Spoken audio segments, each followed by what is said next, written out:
10 days. That's all they had. 10 days of marriage before everything shattered on a beach in Mexico. She was 26, full of dreams, holding his hand as the sunset painted the sky orange and pink. By morning, she'd be gone, and he'd be the only one who knew why. This is the story of how paradise became a crime scene and how a love story ended in handcuffs. Before we dive deeper, let us know in the comments where you're watching from. We'd love to hear from you. And if you're new here, click on the subscribe button so you never miss any of our upcoming videos. Sarah Mitchell was the kind of woman people remembered, not because she was loud or demanding attention, but because she had this warmth that made you feel seen. She worked as an elementary school teacher in Columbus, Ohio, spending her days with second graders who adored her. Her classroom walls were covered in colorful drawings, thank you notes from parents, and photos of her students. On Friday afternoons, she'd stay late to help kids who struggled with reading, never asking for extra pay, never complaining about the time. Her best friend, Emily, once said Sarah had this way of making everyone feel like they mattered. That's who she was. Genuine, kind, the type of person you'd trust with your deepest secrets. She loved hiking on weekends, trying new coffee shops, and sending handwritten birthday cards because she believed texts weren't personal enough. Sarah was planning to start a book club at her school. She'd already picked the first book, a story about friendship and courage. She never got the chance. Ryan Cooper was different. On the surface, he had everything together. He was 31, a former Marine who'd served 2 tours overseas, decorated with medals he kept in a drawer because he said real heroes didn't show off. He worked as a physical therapist at a veterans clinic, helping injured soldiers rebuild their lives. People described him as disciplined, respectful, always punctual. He had this quiet confidence that drew people in. His co-workers liked him. His patients trusted him. When he and Sarah started dating 2 years before their wedding, everyone thought they were perfect together. He'd bring her coffee at work, leave little notes in her car, plan surprise weekend trips to nearby state parks. Sarah's mother, Patricia, remembered thinking Ryan was exactly what her daughter needed. Someone stable, someone who'd served his country, someone who seemed to genuinely care. But there were moments, small ones, that didn't quite fit. Emily noticed them first, like the time they were all at a barbecue and Ryan kept checking Sarah's phone when she went to the bathroom, or how he'd casually ask who she was texting, always with a smile, always making it seem like curiosity rather than interrogation. Once at a dinner party, Sarah mentioned a male colleague who'd helped her move classroom furniture, and Ryan went quiet for the rest of the night. Sarah laughed it off later, telling Emily that Ryan just worried about her safety, that it was sweet how protective he was. Emily didn't push it. Maybe she should have. There was also the incident 6 months before the wedding, when Sarah showed up to brunch with a bruise on her wrist. She said she'd bumped it against a door frame while carrying groceries. Emily asked if everything was okay at home. Sarah's smile faltered for just a second before she said everything was fine, that Ryan was under stress at work, that he'd never hurt her intentionally. That word, intentionally, stuck with Emily for months afterward. But Sarah seemed happy, so Emily told herself she was overreacting. The wedding happened on a warm Saturday in May. 200 guests filled a small chapel outside Columbus, watching Sarah walk down the aisle in a lace dress her grandmother had worn decades earlier. Ryan waited at the altar in his marine dress blues, tears in his eyes as she approached. They exchanged vows they'd written themselves. Sarah promised to support Ryan through everything, to be his partner, his best friend, his home. Ryan promised to protect Sarah, to honor her, to love her until his last breath. When the officiant pronounced them husband and wife, the chapel erupted in applause. At the reception, they danced to a slow song while guests wiped their eyes. Sarah's father gave a toast about how Ryan was the son he'd always wanted. Ryan's best man joked about how Sarah had somehow tamed the toughest Marine he'd ever met. Everyone laughed. Everyone drank champagne. Everyone believed this marriage would last forever. 10 days later, Sarah would be dead. They chose Playa del Carmen, a resort town on Mexico's Caribbean coast, known for white sand beaches and turquoise water. The resort they booked, Casa Paraíso, was all-inclusive, the kind of place where honeymooners could forget the world existed. They arrived on a Sunday afternoon, checking into a beachfront suite with a private balcony overlooking the ocean. Sarah posted a photo on social media that evening, her and Ryan toasting with margaritas, the sunset behind them. The caption read, "Finally married to my best friend. Paradise never looked so good." 300 people liked it. Her mother commented with heart emojis. Emily wrote, "You deserve all the happiness in the world." Sarah never responded. That was the last photo she'd ever post. The first few days seemed perfect, at least from the outside.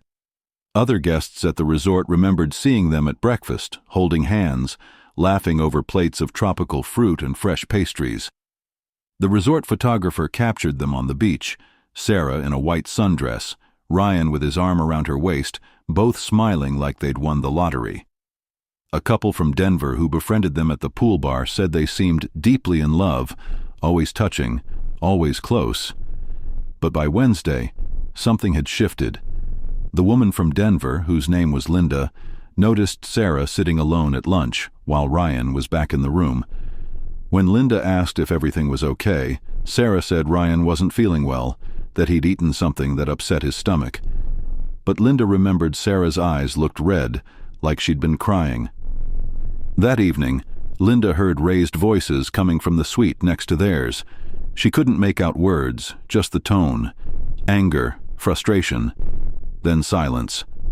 Thursday morning, a hotel maid named Rosa was cleaning their suite when she noticed broken glass near the bathroom, a drinking glass shattered on the tile floor.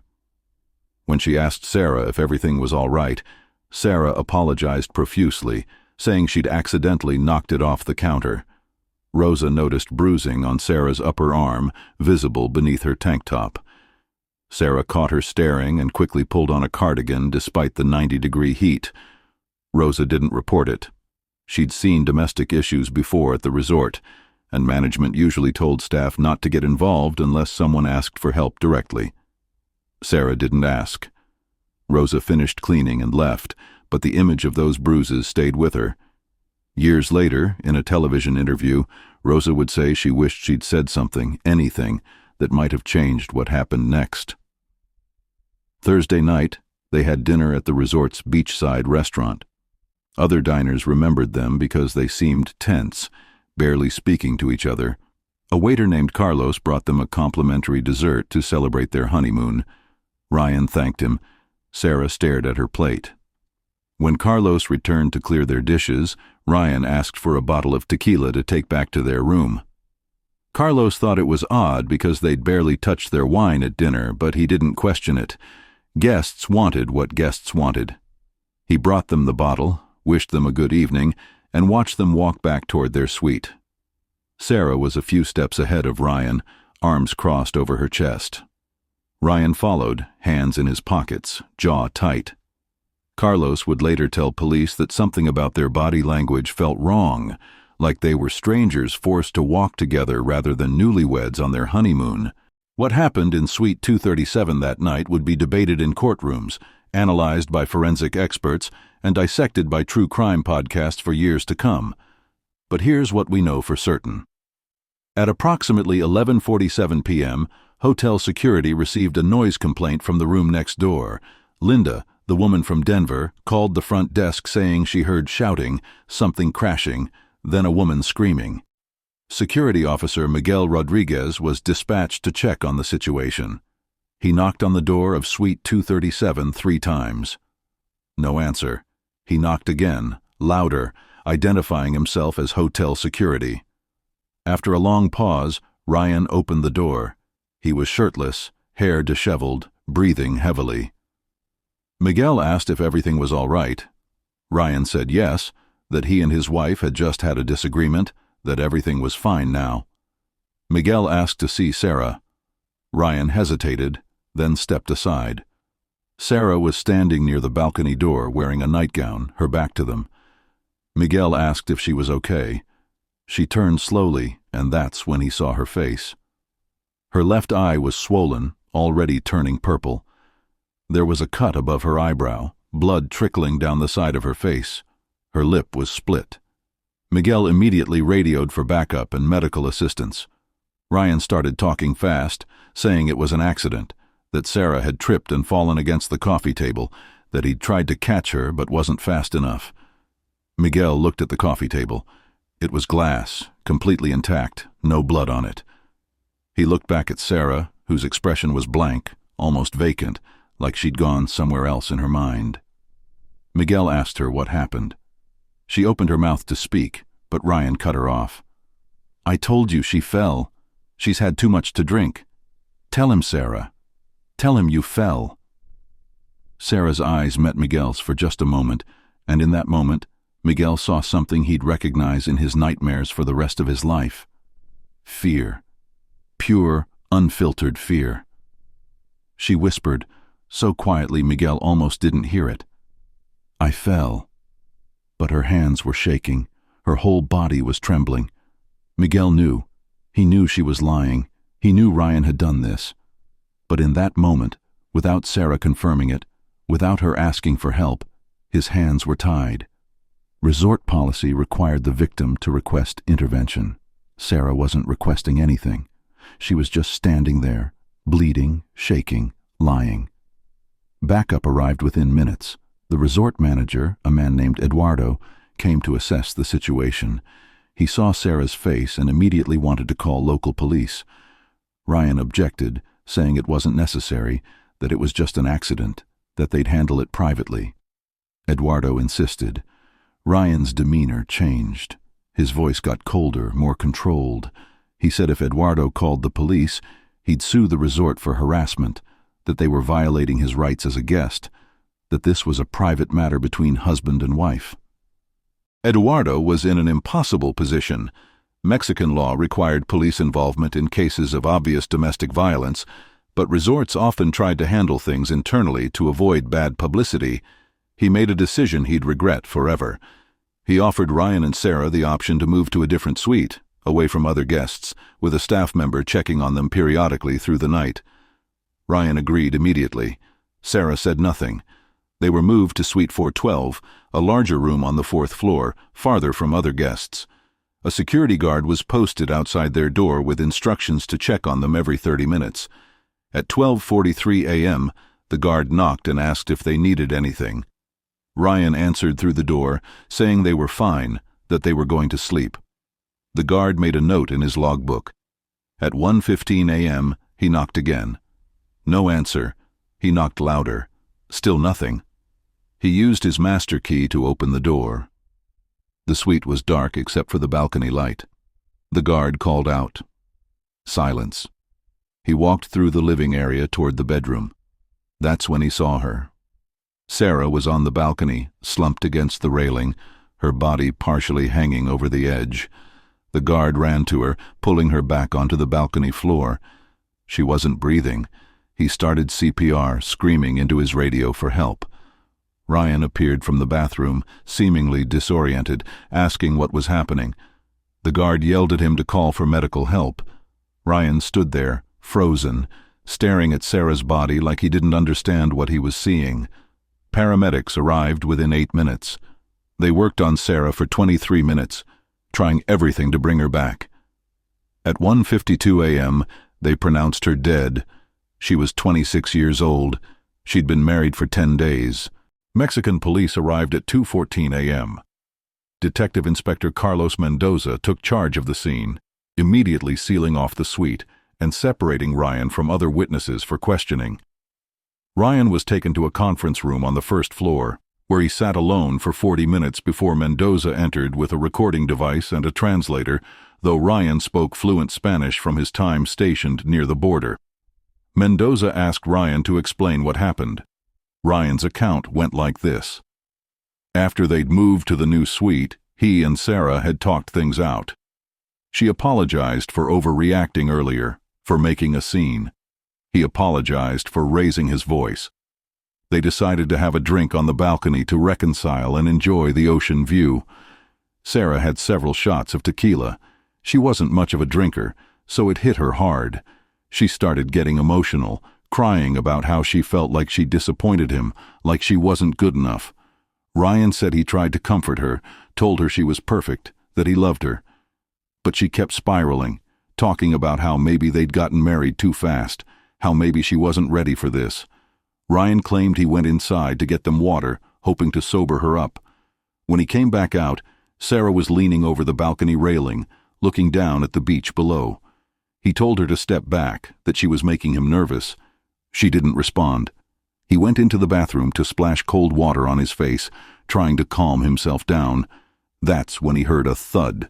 He ran back to the balcony and saw Sarah hanging over the railing. He tried to pull her back, but she was too heavy, and he lost his grip. He panicked, froze, didn't know what to do. The next thing he remembered was the security guard there, performing CPR. Ryan's voice broke as he told this story. Tears streamed down his face. He kept saying he should have been faster, should have grabbed her sooner, that this was all his fault. Mendoza listened without expression. When Ryan finished, Mendoza asked a simple question. Why were there bruises on your wife's face and arms before she went over the balcony? Ryan's story shifted. He admitted they'd fought earlier, that things had gotten physical, but only because Sarah had started hitting him first. He said she'd been in a strange mood all day, irritable, picking fights over nothing. When they got back to the first suite after dinner, she accused him of flirting with a woman at the bar, which he denied. Sarah didn't believe him. She started throwing things, slapping him, scratching his arms. He tried to restrain her, to hold her wrists so she'd calm down, but she fought harder. At some point she fell and hit her face on the corner of the dresser. That explained the injuries. Ryan insisted it was self-defense, that he never meant to hurt her. Mendoza made notes, his pen scratching across paper in the quiet room. He asked Ryan why he'd initially lied to security, saying Sarah had tripped over the coffee table. Ryan said he panicked, that he knew how it would look, that he was afraid people would think he was abusive when he wasn't. He just wanted to protect his wife's dignity, protect their privacy. Mendoza closed his notebook. He thanked Ryan for his cooperation and said he'd be in touch. Ryan asked if he could leave, if he could go home. Mendoza said no. Ryan was not under arrest, but he was not allowed to leave Mexico until the investigation concluded. The autopsy was performed the following morning by Dr. Elena Vargas, the regional medical examiner. Her findings were damning. Sarah had sustained multiple blunt force injuries consistent with being struck repeatedly, not with falling once. The bruising on her face showed distinct patterns, suggesting she'd been hit with an open hand and a closed fist. The injuries on her arms were defensive wounds, the kind you see when someone is trying to protect themselves from an attack. There were petechial hemorrhages in her eyes, small burst blood vessels that indicated strangulation or suffocation. Her neck had bruising consistent with manual compression, meaning someone's hands had been around her throat. Most significantly, Dr. Vargas found evidence that Sarah had been alive when she went over the balcony railing, but barely. Her injuries suggested she'd been beaten severely in the minutes before her fall, possibly unconscious or semi-conscious. The cause of death was listed as traumatic brain injury from the fall, but Dr. Vargas noted that without the prior assault, Sarah would not have been in a position to fall in the first place. In her official report, Dr. Vargas wrote, "This was not an accident. This was homicide." Detective Mendoza obtained a warrant to search Suite 412. What they found painted a horrifying picture. Blood spatter on the bedroom wall, indicating Sarah had been struck while standing near the bed. Torn fabric from Sarah's nightgown on the floor. The tequila bottle Ryan mentioned was nearly full, contradicting his claim that Sarah had been heavily drinking. Sarah's phone, which had been in her purse, showed her last text message sent at 11:23 p.m. to her friend Emily. "I need to tell you something when I get home. I made a mistake." Emily wouldn't see that message until the next day, after Sarah was already gone.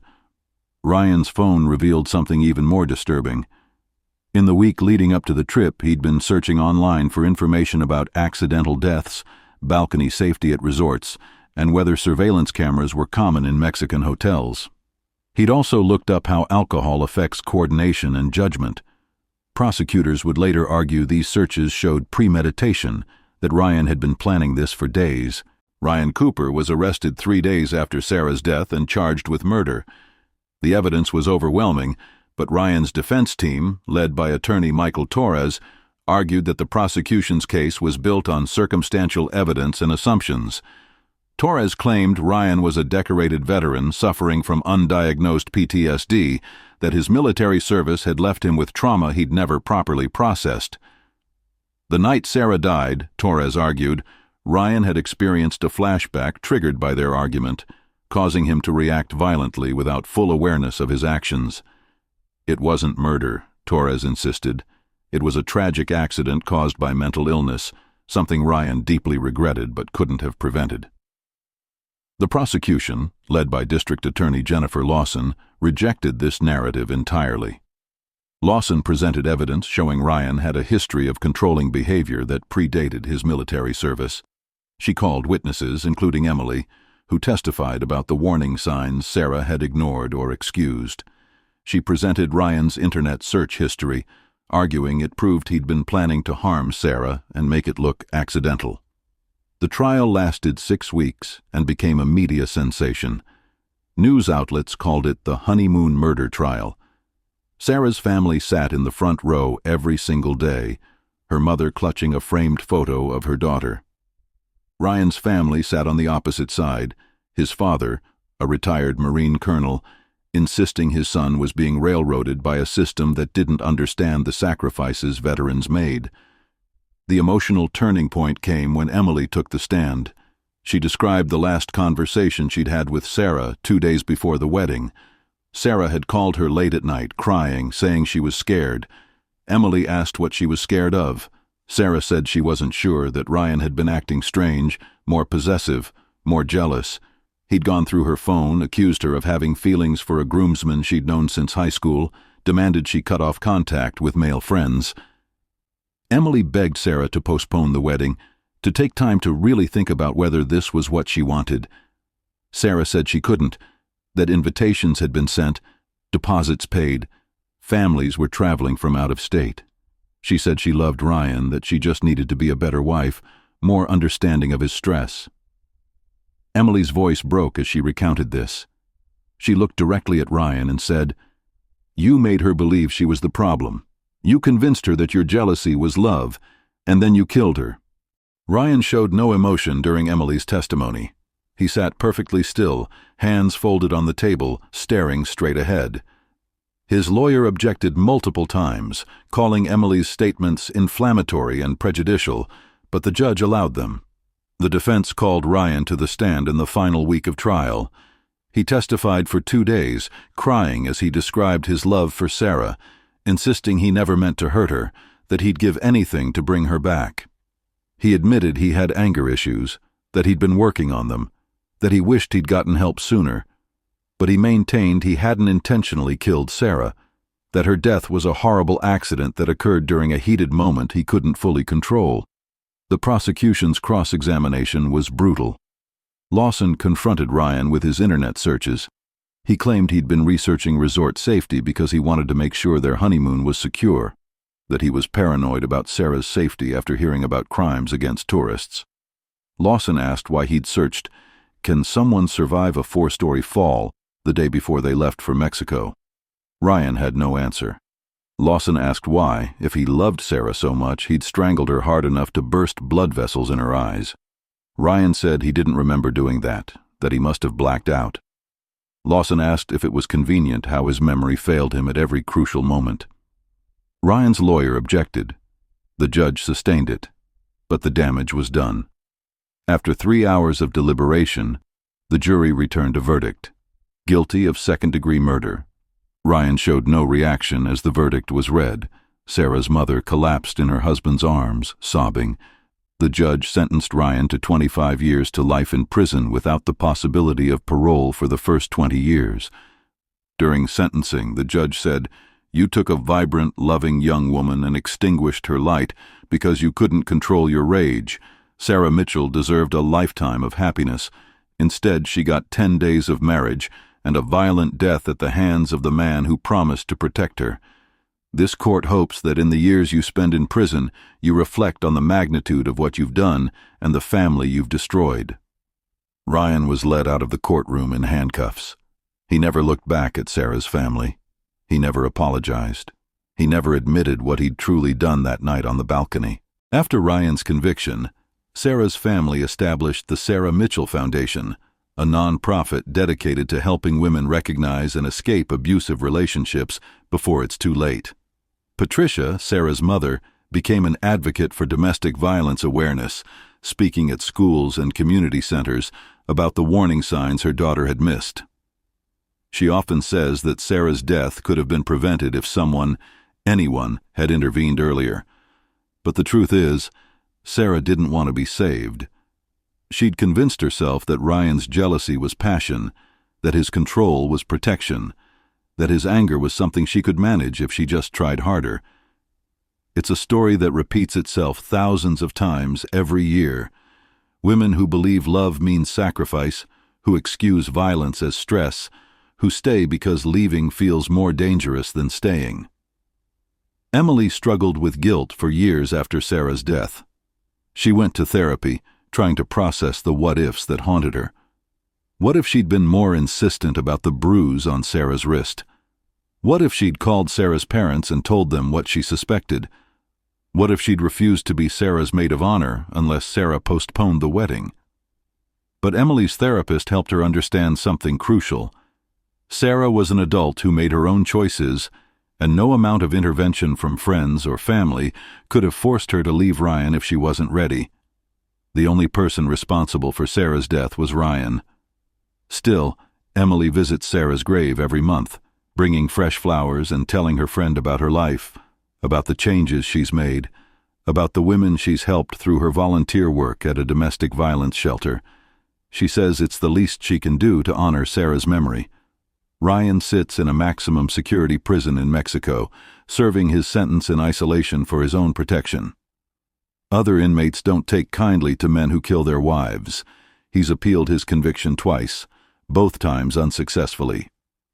In a prison interview conducted 3 years after his sentencing, Ryan continued to maintain his innocence, claiming he'd been convicted because the Mexican legal system was corrupt and biased against Americans. He never once mentioned Sarah by name. He never expressed remorse for her death beyond saying it was unfortunate. When the interviewer asked if he had anything to say to Sarah's family, Ryan said, "I hope they find peace." Not, "I'm sorry," not, "I wish I could take it back." Just a hollow, meaningless statement that revealed exactly who Ryan Cooper really was, a man incapable of accepting responsibility, incapable of genuine remorse, incapable of seeing Sarah as anything more than a possession he'd lost. The resort where Sarah died, Casa Paraíso, installed additional security measures after her death, including cameras on all balconies and mandatory police involvement in any domestic disturbance, regardless of guest objections. Rosa, the maid who'd seen Sarah's bruises, quit her job and now works at a shelter for abused women, using her experience to help others recognize danger. Miguel, the security officer who'd responded to the noise complaint, carries the weight of that night with him every day, wondering if there was something more he could have done. And Linda, the woman from Denver who'd heard the fighting, donated $10,000 to the Sarah Mitchell Foundation, saying she wished she'd kicked down the door herself instead of just calling security.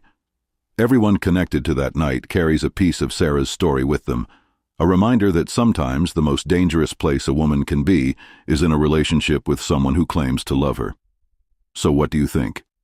Was this a moment of uncontrollable rage, or was Ryan planning this from the beginning? How do you feel about Sarah's story? Could you imagine yourself in her position, seeing red flags but hoping love would be enough? These are questions worth sitting with, because stories like Sarah's happen every single day. According to the National Coalition Against Domestic Violence, 1 in 4 women will experience severe physical violence by an intimate partner in their lifetime. Every 9 seconds, a woman is assaulted or beaten in the United States, and on average, nearly 3 women are murdered by their husbands or boyfriends every single day. Sarah Mitchell was just one of those 3 on the day she died, but her story matters because it reminds us that domestic violence doesn't always look like what we expect. It doesn't always start with obvious violence.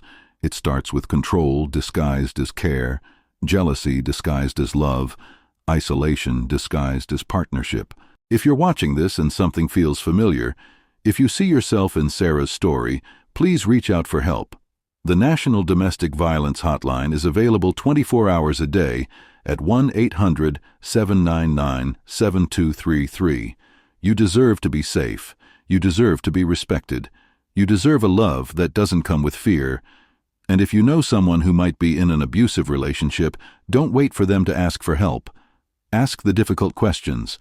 Offer support without judgment.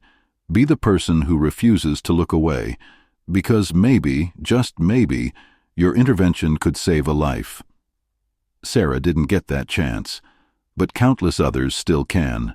The most dangerous moment in an abusive relationship is when the victim tries to leave, but the second most dangerous moment is when they decide to stay and hope things will change.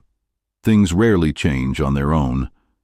Abusers don't wake up one day and decide to be better. They escalate, they push boundaries, they test limits until there are no limits left, and by then, it's often too late. Sarah's story ended on a balcony in Mexico, but it didn't have to. There were dozens of moments where intervention could have changed everything. The friend who noticed the bruise, the security guard who saw her fear, the maid who saw the warning signs, the resort manager who chose policy over protection. Each of them carries that weight now. But the truth is, the only person who could have truly saved Sarah was Sarah herself, and the system failed to give her the tools, the resources, and the support she needed to recognize the danger she was in. We owe it to her memory, and to the countless other women whose stories end the same way, to do better, to speak up louder, to intervene sooner, to believe women when they say they're scared, to hold abusers accountable before it's too late. Sarah Mitchell was a teacher who wanted to make the world better for children. She never got to finish that mission. But maybe by sharing her story, we can finish it for her.